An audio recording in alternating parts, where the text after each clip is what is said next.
corona pandemic has been raging for the last 1.5 years now. Things seem hopeless, but we know so much more about the virus now. So much more about what happens and what are the implications to the human body from the infection.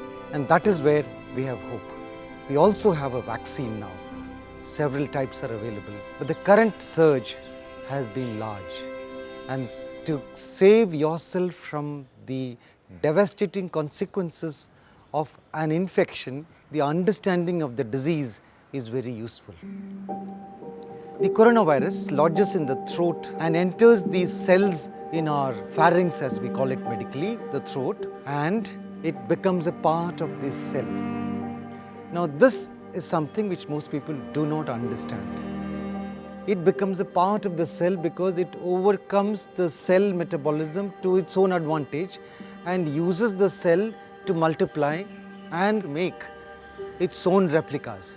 So within a short span of 1 or 2 days, you have millions of viruses within the cells that are infected. And once this invasion has happened into the cells and the numbers are multiplied, we have the body recognizing there is an invasion.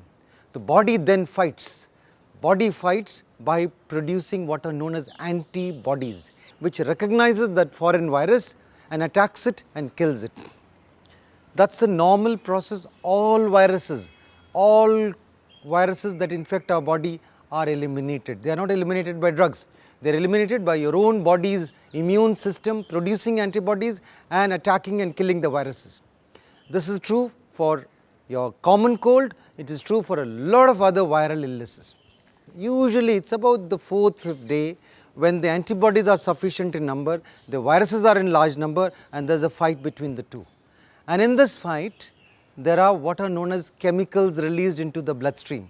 These are known as cytokines. And these chemicals cause the body to have a higher temperature. They have fever, body to have myalgia, body aches.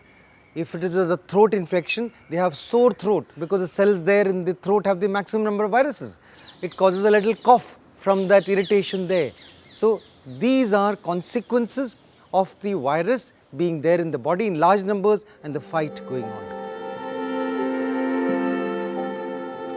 The incubation period for the virus, which means from the entry of the virus to the first symptom, is on an average about 5 days plus minus 2 days.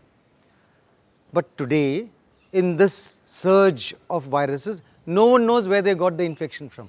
In the past surge that happened, a lot of people knew. They went to a wedding, they went to an engagement, they went to a party, they went somewhere. They got it from there. But in this surge, no one knows where they got it from.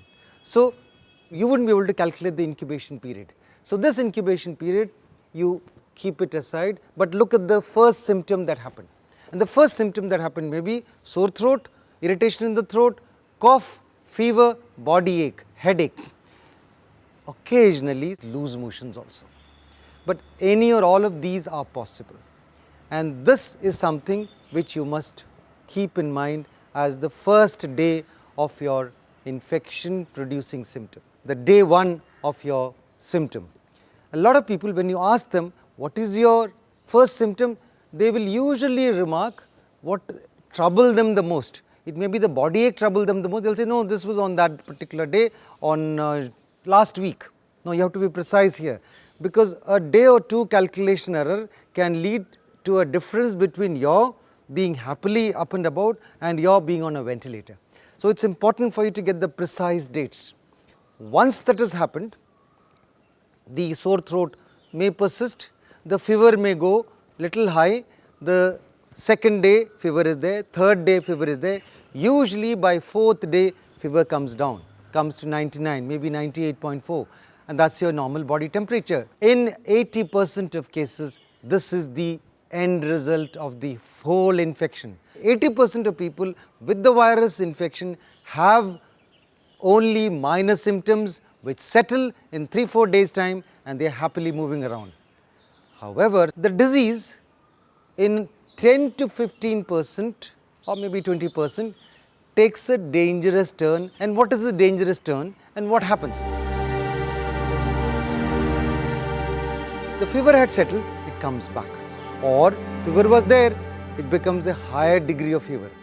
Cough was there, then you have a deep hacking cough. Nothing comes out, no phlegm comes out. It's a deep hacking cough.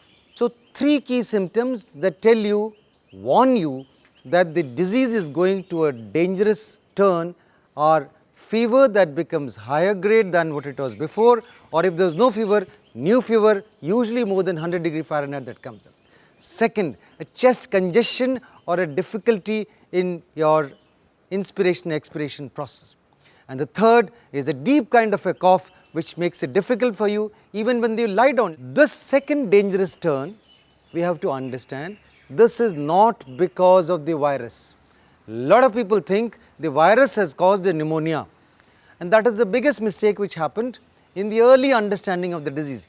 The X-ray picture looks like a pneumonia until in Italy they did a post-mortem and they found that it was not pneumonia, it is actually blood clotting in the veins. It is only research that helped us understand this process, and that research has guided us into understanding the pathology, and now we know what we do once this happens. This is done by understanding the disease caused by the second dangerous phase of the virus infection. The virus is recognized as a foreign body by the human immune system. How is this recognition happening? It is a special spike protein on the surface of the virus which is recognized by the antibodies. So, it is like a unique ID for a particular person. However, there are some cells which have some proteins which are similar in appearance and structure to the virus spike protein. This structure is specifically seen in the blood vessels within your lungs.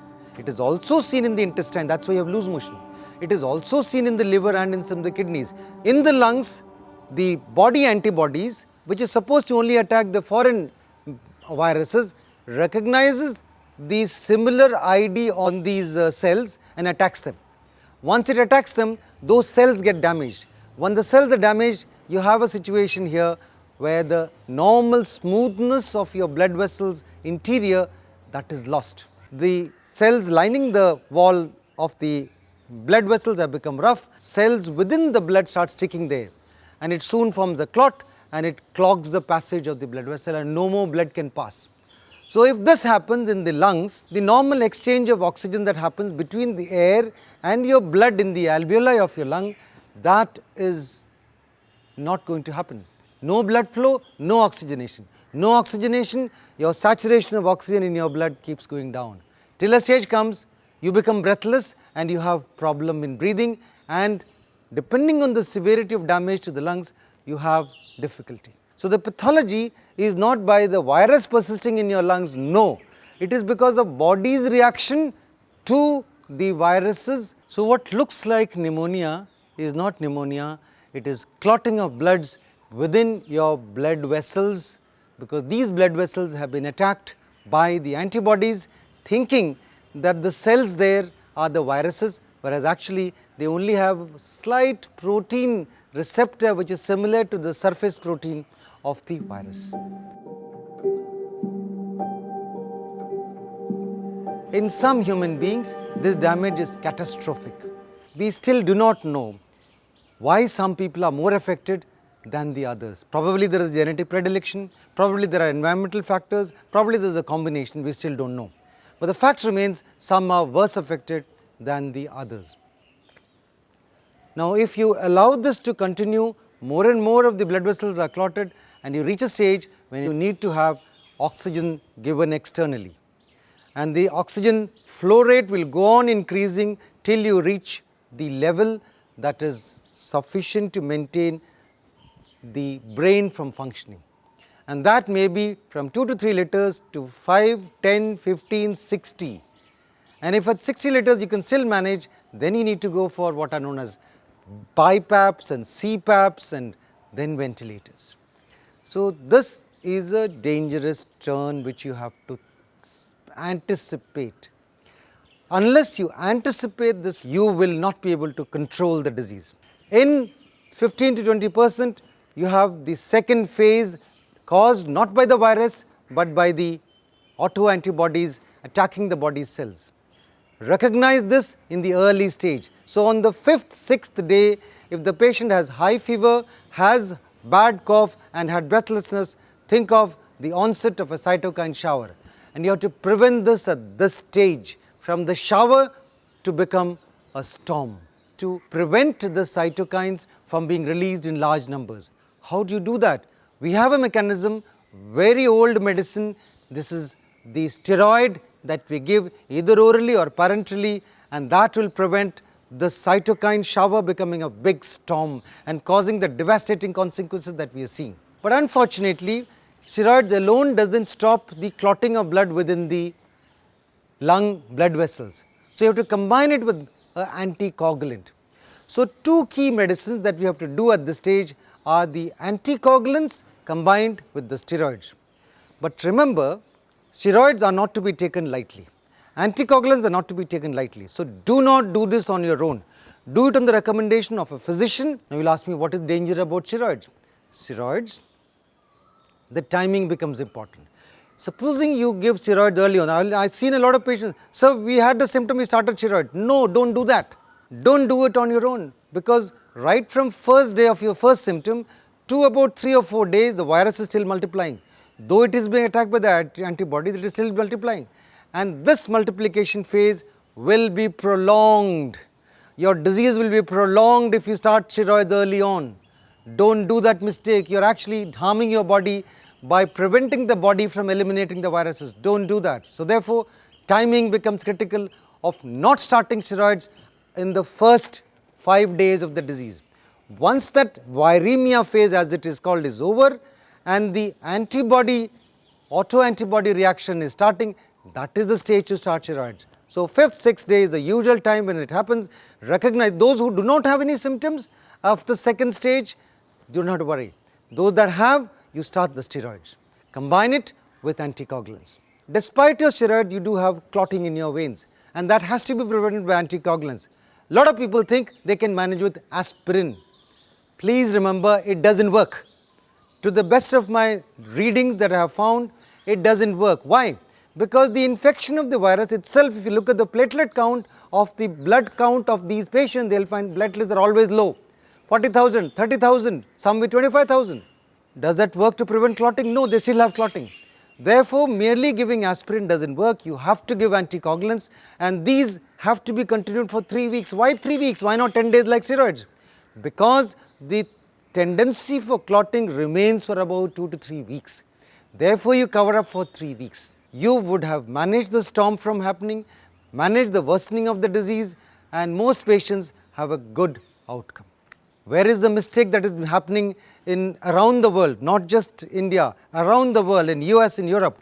Our normal lungs are 2 lungs. Like we have 2 kidneys, we have 2 lungs.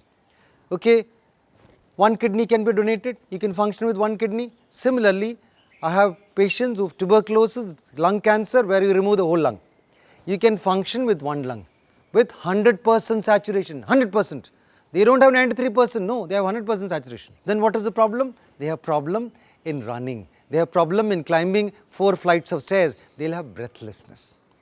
Normal human being has 2/3 of the lungs as reserve capacity lung. They are designed like that. So if you tell the patient to sit at home and wait till it starts dropping with the digital sensor, you will have damaged your lungs to more than 2/3 of its normal functioning ability before your saturation drops. And then you rush to the hospital, then you have to be on oxygen, and invariably you go on to the ventilator. That's a catastrophic outcome. Don't wait for that. Don't sit at home with this digital sensor. It is useful. I am not saying it is not. It is useful in the hospital. It is useful to decide to go to the hospital.